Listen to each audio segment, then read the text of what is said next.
So that depends on who actually wants to attend college or university. But usually it's just a significant number of at least a minimum of 450.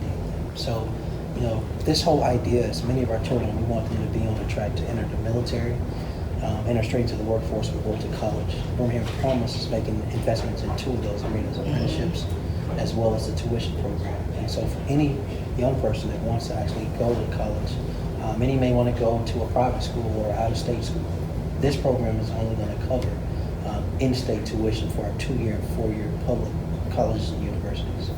In our research of programs like this, the Kalamazoo Promise had the very first, from what I understand, their first year they said they didn't have their highest numbers because the kids weren't expecting it, so many of those kids weren't even dreaming that they would ever be able to go to school. What's beautiful and the power of programs like this is it lifts up communities, it lifts up kids wanting to go to college, creates college-going communities, and then lifts up the workforce in that city. That's what you're looking for, right? Yes, there is nothing more important to me as mayor and our administration than investing in our youngest generation. And I imagine for all of our adults in this community, we want to make sure we give our children opportunity. Birmingham Promise gives hope. It's an actual tangible down payment and investment in that future. And these young people know, for many of them who will be first generation college students, that they'll be able to actually not only attend, but stay and not have the barrier of financial issues and burdens. What about the monetary commitments to cover the college tuitions for all of these students who want to go to college? Right, so we will begin our public fundraising campaign effort towards the tuition program soon.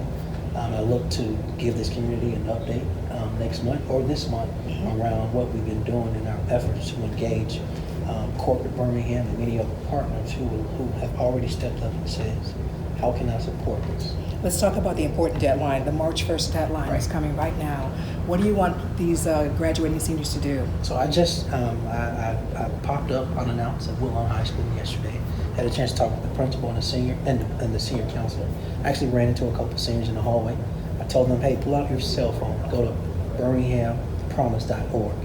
Make sure you fill this out so we can capture your information. So if you want to go to Alabama State, if you want to go to Alabama A&M, Jeff State, Lawson State, or any of these other schools, we have the information for you.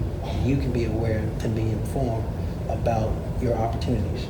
BirminghamPromise.org is where we want to encourage our young people to go to our seniors, as well as their parents, to make sure they complete their FAFSA by March 1st. By March 1st, as well as the BirminghamPromise.org. And they have to make sure they've already applied to a college, right? Well, actually, they can fill that out first, as long as they've applied to a college and been accepted. As long as we have your FAFSA information, we can move forward. All right, Birmingham Mayor Randall Woodfin with us now. We're going to make this more regular, aren't we? I look forward to it. I do too. Good to have you here, sir. You too. All right, thank you.